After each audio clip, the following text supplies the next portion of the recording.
वहाँ मौजूद लोगों ने उन्हें बचा लिया। आइए जानते हैं कि आखिर वो क्या वजह है जिसने एक बुजुर्ग को ये करने पर मजबूर कर दिया। क्यों पकड़ के रखा हुआ? छोड़ दो मुझे, मैं नहीं जीना चाहता हूँ। क्या करूँगा मैं जी करके? लेकिन आपके साथ हुआ क्या है? आखिर आप क्यों मरना चाहते हैं? क्या हुआ? तेरे साथ क्या हुआ? मुझे मेरे इकलौते बेटे ने घर से बाहर निकाल दिया धक्के दे करके। मैंने अपने बच्चे को इतने प्यार से पाला पोसा और उसने मुझे घर से बाहर निकाल दिया। ये तो बड़े दुख की बात है। आखिर क्या हो गया हमारी आजकल की पीढ़ी को? आपका बेटा करता क्या है? क्या करता है? स्कूल जाता है। टीचर है? नहीं, पढ़ता है। स्कूल में पढ़ता है। अभी 8 साल का ही तो है। जी क्या कहा आपने? क्या कहा? आपका बेटा कितने साल का है? कितने साल का है? आपने कहा 8 साल का है। मेरा बेटा 8 साल का है। उसने मुझे घर से बाहर निकाल दिया। मैं मर जाऊंगा। सुना आपने? इनका दावा है कि इनके 8 साल के बेटे ने इनको घर से बाहर निकाल दिया। आखिर क्या वजह है? कौन है ये 8 साल का बच्चा? रेल की पटरी पर जान देने की कोशिश करने वाले बुजुर्ग के 8 साल के बेटे का पता चल गया है। वो दरअसल 33 साल का सॉफ्टवेयर इंजीनियर है। बुजुर्ग की दिमागी हालत ठीक नहीं है, इसलिए अब भी वो उसे 8 साल का बच्चा ही समझते हैं। उनका बेटा अमेरिका में रहता है और उसने उन्हें घर से बाहर निकाल दिया है। उसके बाद ही बुजुर्ग ने अपनी जान देने की कोशिश की। आइए उनके बेटे से ही पूछते हैं कि उन्होंने आखिर ऐसा क्यों किया। सर एक सवाल सर, क्या ये सच है कि आपने अपने पिताजी को घर से बाहर निकाल दिया है? हाँ ये सच है। सर आखिर आपने ऐसा क्यों किया? आपको एक बार भी बुरा नहीं लगा? हाँ निकाला मैंने, और बुरा भी नहीं लगा। आप जानते हैं इनको? आपने कभी झेला इनको अल्जाइमर्स की बीमारी है। मैं पागल हो गया उनका ख्याल रखते रखते। मेरी खुद की एक लाइफ है, मेरी वाइफ है, मेरी फैमिली है। मैं क्या करूं? कब तक पैसे दे के इनका ट्रीटमेंट का काम कराते रहूं मैं? पैसे नहीं मेरे पास, सब खत्म हो गया। अरे यहाँ से, अरे छोड़ दो मेरा पीछा, मेरे दूर चले जाओ मुझसे। परेशान हो गया आपसे मैं। ये तमाशा देखो खड़ा कर दिया। खुश हो गए? चले जाओ मुझे छोड़ के यार। सर कभी आप भी तो छोटे थे ना। इन्होंने आपको पाल पोस के बड़ा किया, इस लायक बनाया, और आपने इन्हें घर से ही बाहर निकाल दिया। तुमको बहुत प्यार आ रहा है? हाँ जा अडॉप्ट कर ले जाके। दिमाग खराब मत करो मेरा। तुमको जो करना था ना तुमने आके कर लिया बवाल खड़ा। प्यार भी मिल गई ना तुमको, पैसे कमा लिए ना। हटो यहाँ से। तो देखा आपने कि किस तरह एक लड़के ने अपने बाप को घर से बाहर निकाल दिया। अभी बेचारे बुजुर्ग कहाँ जाएंगे, किसके साथ रहेंगे? इन्होंने अपनी सारी पूंजी अपने लड़के पे लगा दी, और आज इनके लड़के ने इनको घर से बाहर निकाल दिया।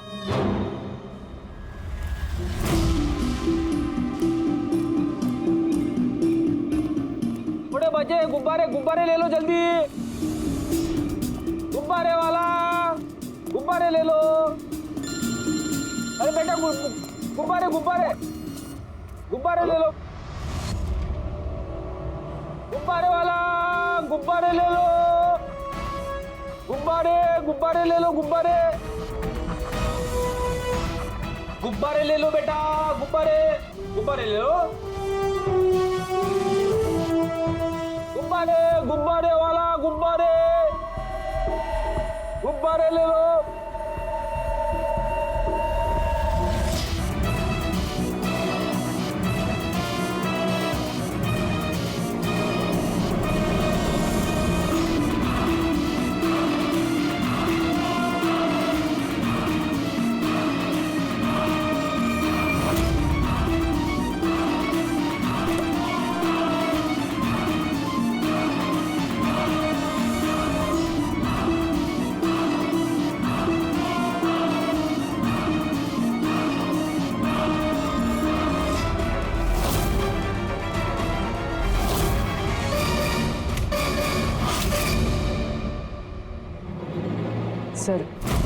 सर एक अंधा बिल्डिंग की तरफ आ रहा है।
इतने सारे लोग?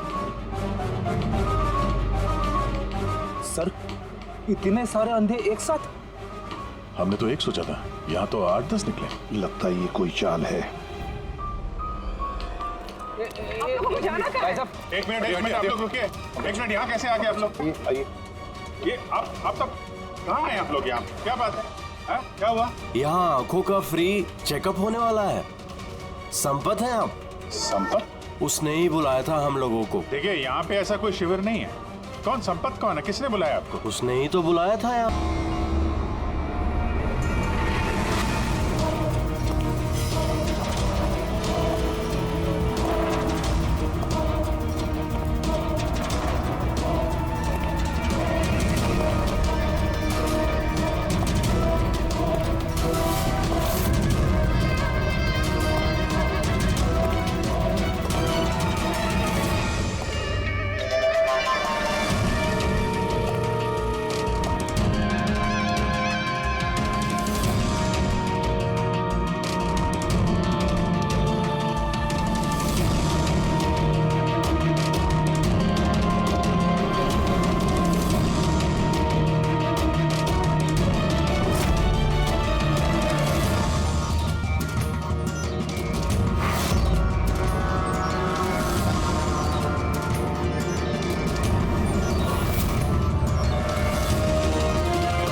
अब इस आग में कई लोग जलेंगे।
देख के नहीं चल सकता क्या?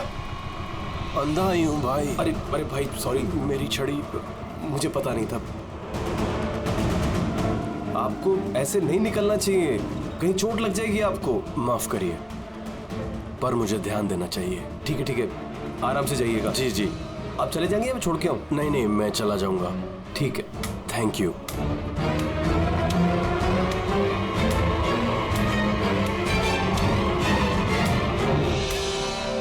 क्या हो गया यार, ये इतना दर्द क्यों हो रहा है?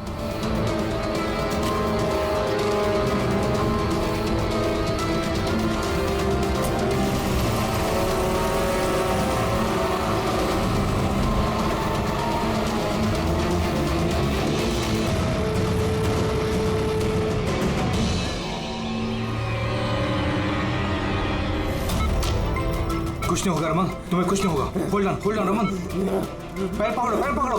डॉक्टर इंजेक्शन, जल्दी फास्ट, क्विकली। डॉक्टर इंजेक्शन दो जल्दी।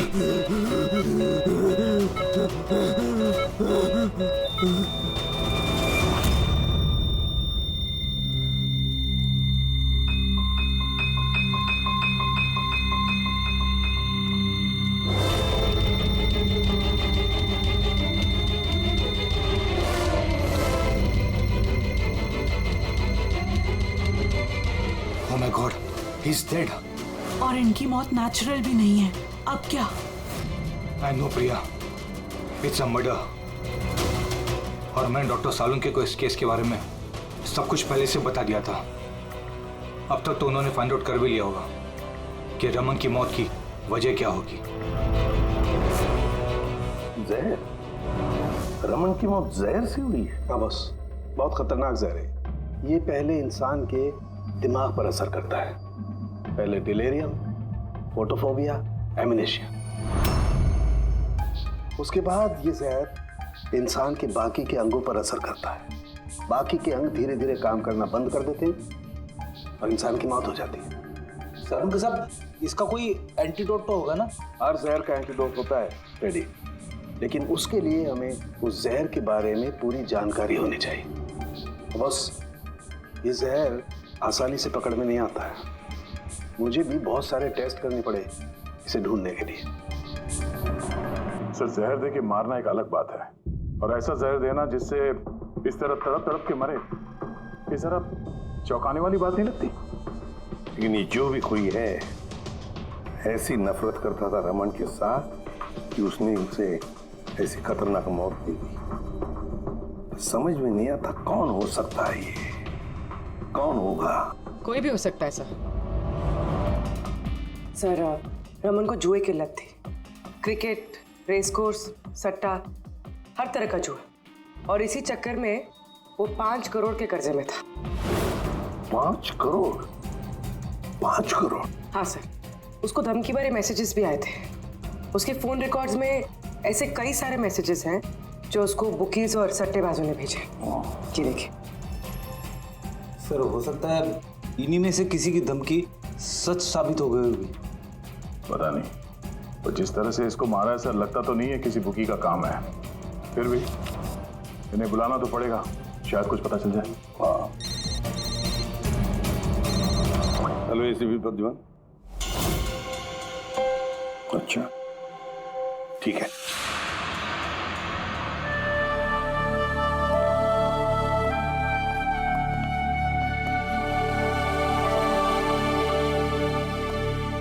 आप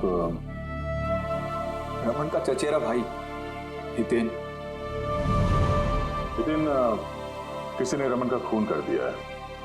क्या लगता है आपको, किसने किया होगा? मुझे नहीं पता सर, बुरे काम का बुरा नतीजा।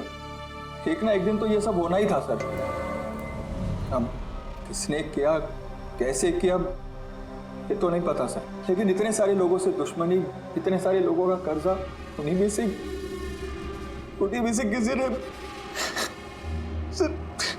अच्छा, आपके अलावा परिवार में इनका और कौन?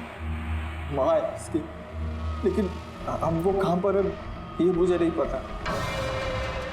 ठीक है हितेन, हमारी इन्वेस्टिगेशन अभी चल रही है, तो बॉडी अभी यहीं रहेगी हमारे पास। आप अपना कॉन्टैक्ट नंबर वहाँ लिखवा दीजिएगा, जरूरत पड़ेगी तो आपको तकलीफ देंगे। जी सर।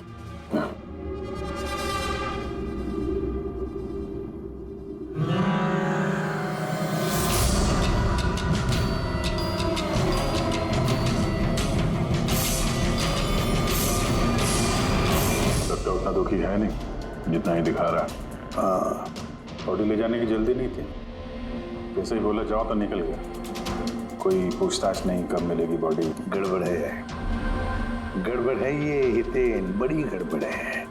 ऐसे लग रहा था जिसे ये बात पक्की करने आया था कि रमन मरा है या नहीं। नजर रखो उस पर। रमन, रमन बेटा,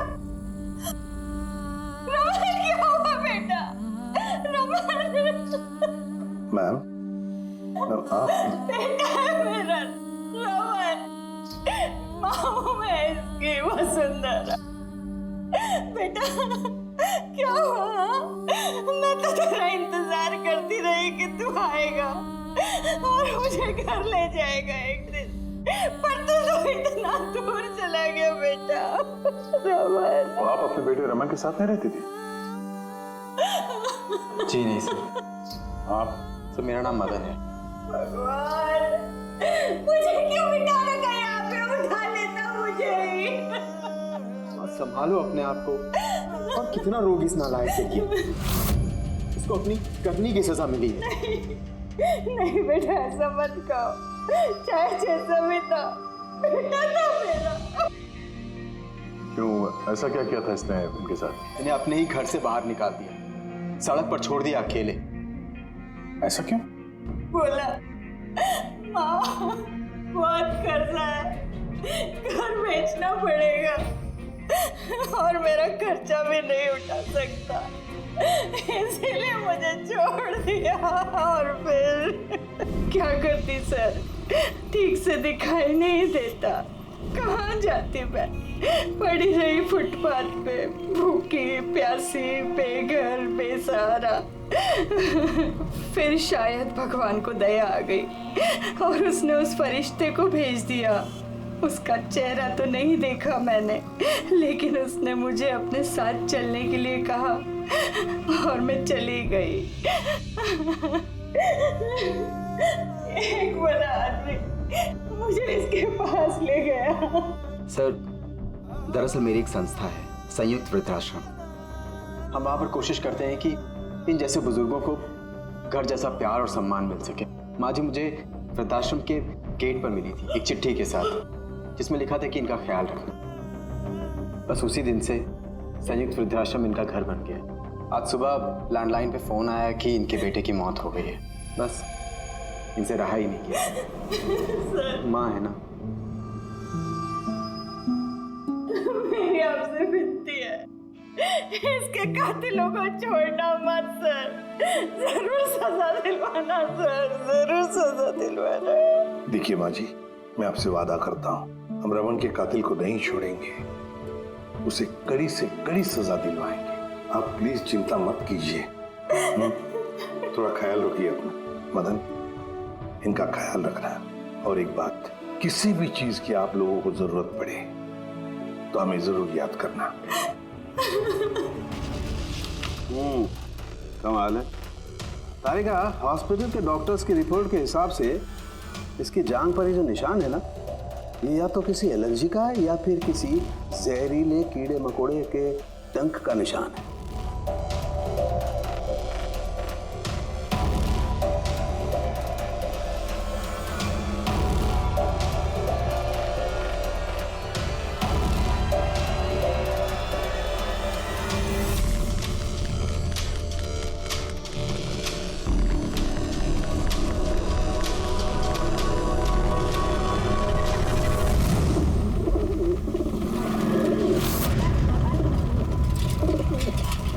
सर, इस हितेन की हरकतें ठीक नहीं लग रही है सर। ऐसे ऐसे लोगों के साथ उसका उठना बैठना है, उस पर शक करना बनता है सर। एक और बात है सर, कुछ समय पहले ये रमन ने उसे अपने घर से निकाल दिया था। अब रमन के मरने के बाद वो उसकी प्रॉपर्टी हड़प करने की कोशिश कर रहा है। एक मिनट, यहाँ आएंगे प्लीज। इसके स्किन पे ना मुझे कुछ ये अजीब सा दिख रहा है।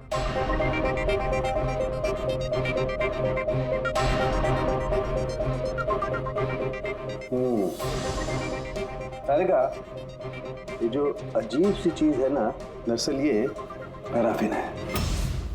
पैराफिन? मोम।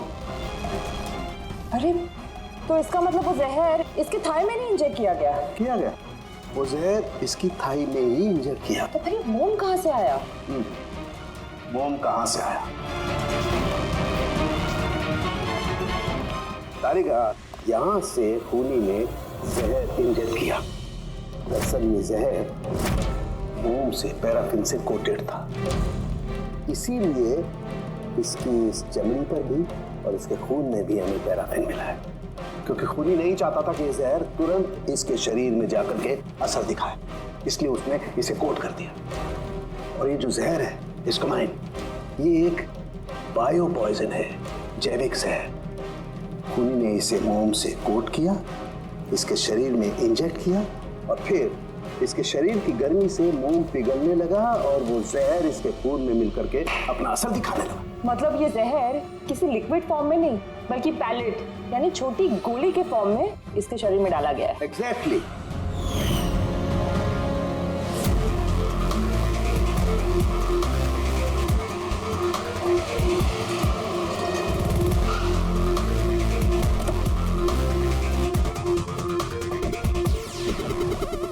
ये वो कंस्ट्रक्शन साइट जहाँ पे रमन इंजीनियर था। उसके कोलीग बता रहे थे कि यहाँ से निकलने के बाद उसको कुछ पैर में तकलीफ हुई है। लेकिन यहाँ पे जो वर्कर्स काम करते हैं उन लोगों ने बताया कि जब तक वो कंस्ट्रक्शन साइट में था तब तक तो वो ठीक था। इसका मतलब जो भी हुआ कंस्ट्रक्शन साइट से बाहर आने के बाद हुआ, तो यहीं पे हुआ होगा। यहाँ पे तो आसपास पता करते हैं, शायद किसी ने कुछ देखा हो। सर आप लोग चलिए, मैं जरा चाय पी के आता हूँ। मतलब चाय वाले से पूछ के आता हूँ कुछ देखा है क्या। अभिजीत, ये बच्ची कंस्ट्रक्शन साइट के सामने अखबार बेच रही है, पूछते हैं उससे।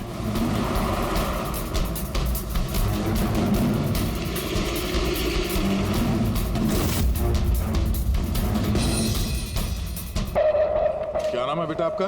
चुटकी। चुटकी। अच्छा बेटा जरा ये देखो, ये फोटो देखो ध्यान से। इनको जानती हैं, पहचानती हैं?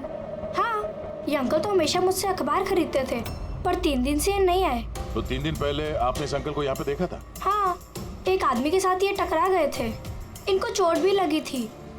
वो आदमी बहुत अजीब था। अजीब मतलब? अबे अंधा है क्या? देख के नहीं चल सकता क्या? अंधा ही हूँ भाई।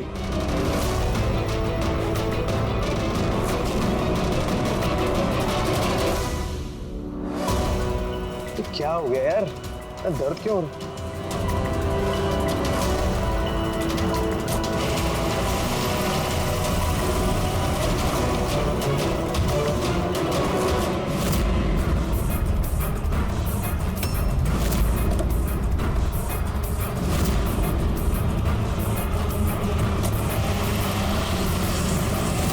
अंधा नहीं था और उसी ने हमला किया रमन पे। अच्छा बेटा, आप वो जो अंकल थे उनको पहचान सकते हो? देखा था आपने उनको ठीक से? नहीं। अच्छा वो कार का नंबर देखा आपने? नहीं अंकल, वो अंकल को कार चलाते देख मैं एकदम चौंक गई थी, इसलिए कार का नंबर याद नहीं है। पर क्या बात है अंकल, इंजीनियर अंकल ठीक तो है ना? नहीं बेटा, उन्हें कुछ नहीं हुआ। वो अभी किसी दूसरे कंस्ट्रक्शन साइट पे चले गए, अब वो यहाँ पर नहीं आएंगे। Thank you. हैं आप इस समय अखबार बेच रही हो, स्कूल नहीं जाती आप?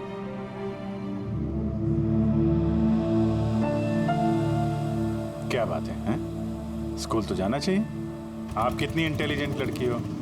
एक्चुअली हर बच्चे को स्कूल जाना चाहिए और आपको भी जाना चाहिए। पर स्कूल जाने के लिए बहुत सारे पैसे चाहिए ना अंकल, मेरे पास पैसे नहीं है। बेटा अगर आपको पैसे ना देना पड़े तो आप स्कूल जाएंगी? हाँ अंकल जरूर जाऊंगी, मुझे पढ़ना है।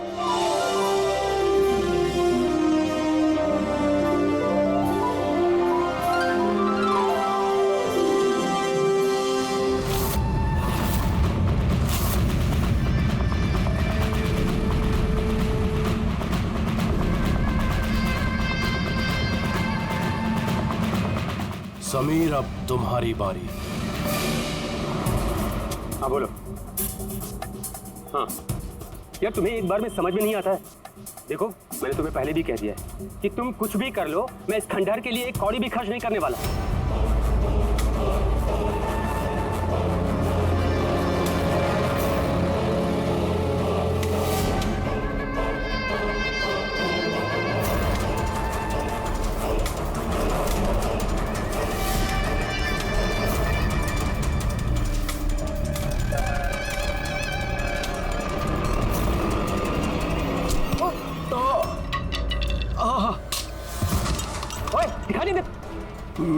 मेरी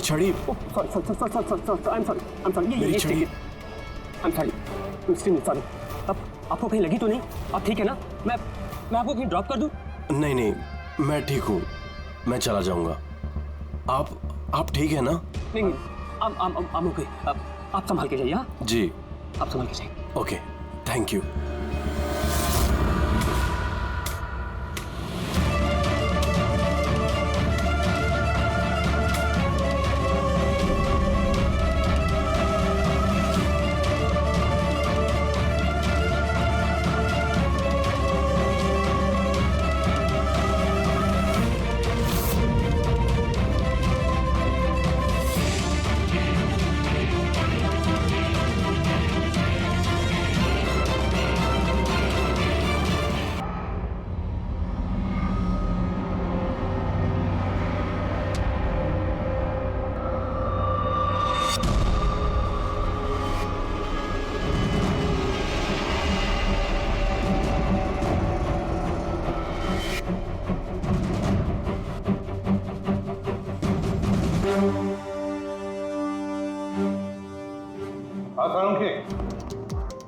पता चला।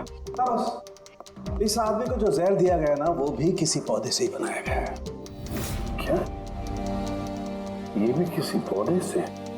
हाँ बस, लेकिन ये कौन सा जहर है ये अभी तारिका पता कर रही है। इस जहर का नाम है रिकिनस कम्युनिस, और ये जहर पहले वाले जहर से भी बहुत ज्यादा तेज और खतरनाक है।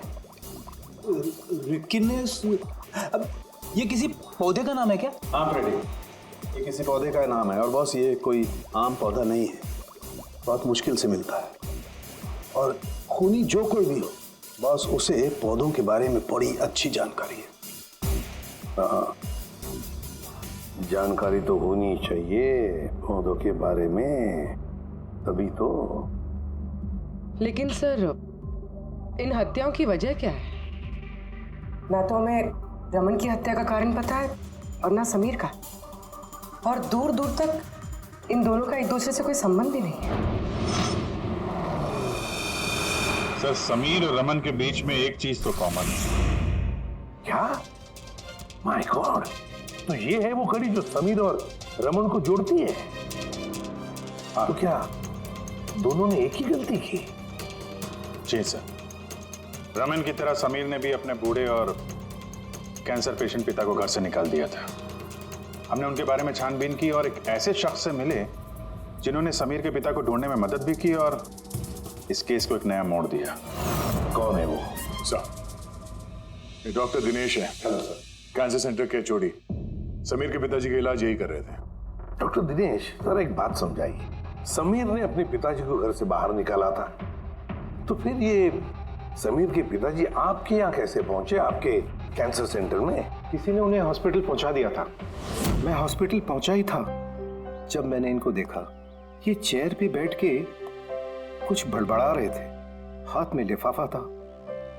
मैंने पूछा कि कौन है, लेकिन इनको कुछ याद नहीं था।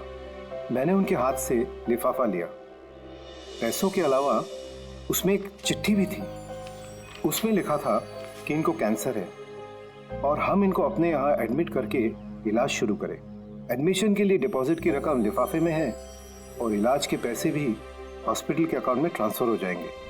उनकी उम्र और हालत को देखकर मैंने उनको एडमिट तो कर लिया, पर मुझे चिंता थी अगर पैसे ना मिले तो। लेकिन भगवान का शुक्र है, अगले ही दिन इलाज के पूरे पैसे 10 लाख रुपए हॉस्पिटल के अकाउंट में ट्रांसफर हो गए थे। 10 लाख रुपए? किसने ट्रांसफर किए? सर 100% खूनी ने दिए होंगे। सर, बैंक डिटेल से पता चल जाएगा। पता चल गया, एक्चुअली पैसे समीर की वाइफ रत्ना ने दिए थे सर। ये सब मेरी गलती है सर। मेरी वजह से समीर की जान चली गई। मैंने ही उसे उकसाया था। पिताजी की देखभाल में काफी प्रॉब्लम हो रही थी और सारी प्रॉपर्टी और सब हमारे नाम पर हो ही चुका था, तो मैंने ही समीर को कह के पिताजी को घर से निकलवा दिया। शर्म नहीं आती तुम्हें? समीर के पिता तुम्हारे भी पिता समान थे, उनको ही घर से निकाल दिया। ये सब करने के बाद फिर उनकी इलाज के लिए 10 लाख रुपए क्यों दिए? मुझे किसी ने धमकी दी थी सर कि अगर पिताजी के इलाज के लिए 10 लाख रुपए नहीं दिए तो वो समीर को और मुझे मार देंगे। सर, मैंने उन्हें 10 लाख रुपए दे दिए, फिर भी उन्होंने समीर को मार दिया। और अभी भी कहा है कि अगर हर महीने पिताजी के इलाज के लिए 50,000 रुपए नहीं दिए तो वो मुझे भी मार देंगे। किसी पे शक है तुम्हें? नहीं। उसके बारे में कुछ याद है? उसकी आवाज, उसका लहजा, कुछ भी? कुछ भी याद नहीं। सर प्लीज मुझे बचा लीजिए। सर मैं मरना नहीं चाहती। सर मैं पिताजी को घर ले आऊंगी, मैं उनकी पूरी देखभाल करूंगी, पूरी कोई तकलीफ नहीं होगी। सर आप प्लीज मुझे बचा लीजिए। घबराओ मत। सर प्लीज मुझे बचा। कुछ नहीं होने देंगे तुम्हें हम। तो भी जिस नंबर से इसे धमकी भरे कॉल आते थे, वो नंबर ले लो और पता करो कहाँ का है। आप चलिए।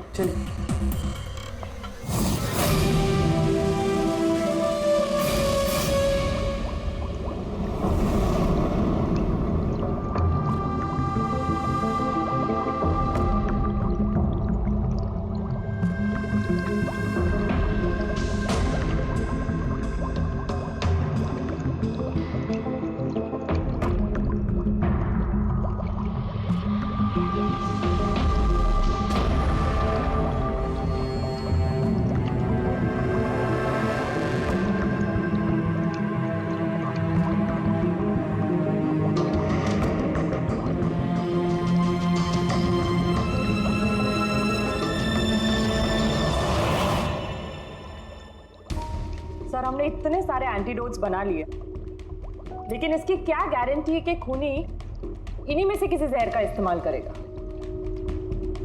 अब कुछ भी हो जाए, हम खूनी का दिमाग तो नहीं पढ़ सकते ना। तुम्हारी बात बिल्कुल ठीक है तारिका, लेकिन एक बात समझो, खूनी इन पौधों का जहर निकाल करके इस्तेमाल कर रहा है, इन पौधों का, पहले से भी ज्यादा तेज हर बार। तो हमें हमेशा चौकन्ना रहना पड़ेगा। पता नहीं वो अगली बार कौन से पौधे का जहर किस पर इस्तेमाल करेगा, पता नहीं किस पर, कब, कहां, कैसे, किस पौधे का, पता नहीं।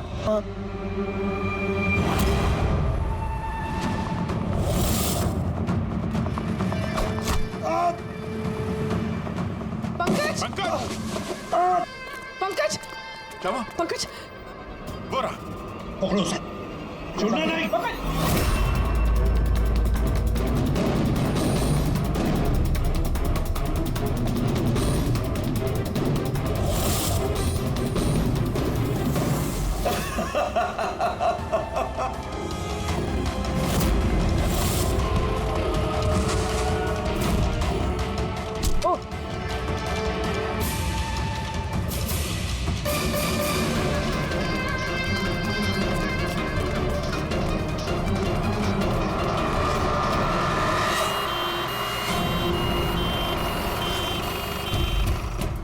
आजा, जल्दी आजा। पंकज, तुझे कुछ नहीं होगा। पंकज, इसे एम्बुलेंस में लेके चलो।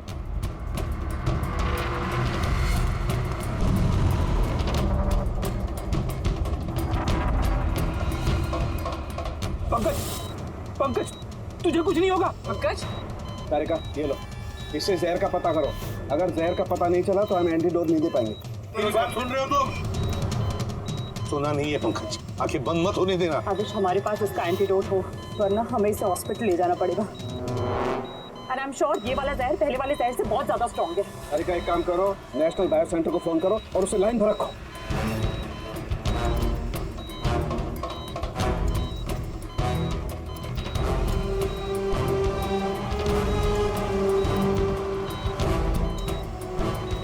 Pankaj, don't worry, Pankaj.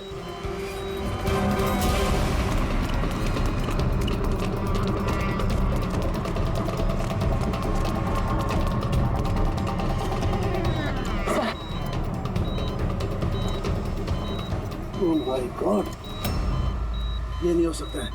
और सूत्र तो जहर ही बदल दिया। लेकिन सर, हमारे पास इतने सारे एंटीडोट्स हैं, कोई ना कोई तो काम करेगा ना। कोई काम नहीं करेगा बॉस, ये पौधे का जहर ही नहीं है, उसने जहर बिल्कुल बदल दिया है।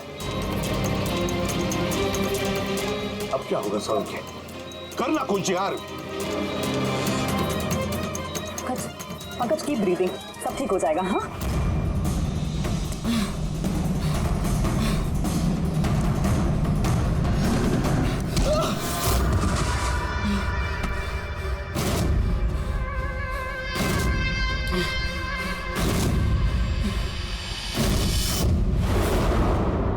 सर, मेरा नाम मदन है। तुमने क्या ये सब? क्यों पड़े हो मेरे पीछे? मैंने जो किया सही किया। लोगों की जान लेना सही है? मैंने सिर्फ बुरे लोगों को सजा दी है सर। जो लोग अपने माँ बाप का ख्याल नहीं रखते ना, उनको इस दुनिया में जीने का कोई हक नहीं होता। जब मेरी माँ की मौत हुई थी तो मेरी दुनिया उछड़ गई थी। उसी वक्त मैंने इस संयुक्त वृद्धाश्रम की शुरुआत की थी। सर, वहाँ पर जितने भी बुजुर्ग माँ बाप आते हैं ना, सब अपने बच्चों के सताए हुए होते हैं। ये देखकर मेरा खून खौल जाता है। मैंने उसी वक्त ये फैसला किया था कि मैं इन सबको सबक सिखाऊंगा, इसीलिए मैं मार देता हूँ इनको। क्या गलत किया मैं? सर, कुछ करो सर। कुछ नहीं कर सकते जब तक उस जहर का कंपोजिशन नहीं पता लगेगा फ्रेडी, हम कुछ भी नहीं कर सकते। अगर इसे गलत एंटीडोट दे दिया तो ज्यादा खतरनाक होगा यार। सर, पंकज की हालत तो बिगड़ती जा रही है। सब पल्स गिर रही है, हॉस्पिटल ले जाना पड़ेगा। हॉस्पिटल जाके कुछ नहीं होगा, हमारे पास इतना वक्त नहीं है, वहां जाकर टेस्ट करें। मुझे जहर का नाम चाहिए यार। पंकज। हेलो। हाँ सर, हाँ सर, पकड़ा गया सर। खूनी मदन है। हाँ, जहर हम पता करते हैं। कभी पता नहीं चलेगा तुमको, कभी पता नहीं चलेगा तुम लोगों को। उसने भी पापा को सताया। मदन गाड़ी। नो मदन मदन मदन मदन एम्बुलेंस बनाना पड़ेगा जल्दी। लिसन, कोई फायदा नहीं है। मेरा काम हो गया है। नहीं मदन, मान लिया तुमने उन लोगों के साथ जो कुछ भी किया, मान लिया, लेकिन तुमने जिसे वो जहर चुबाया है वो बेगुनाह है, निर्दोष है, उसने कुछ नहीं किया। वो जहर कौन सा बताओ? हाँ? BTX। सर, उस जहर का नाम BTX है। सड़के जहर का नाम है BTX। अंकल, जब तेरा आंखें बंद मत होने देना। मदन, बस हो गया, you'll be all right। बस अब पंकज को कुछ नहीं हो सकता है, कुछ भी नहीं।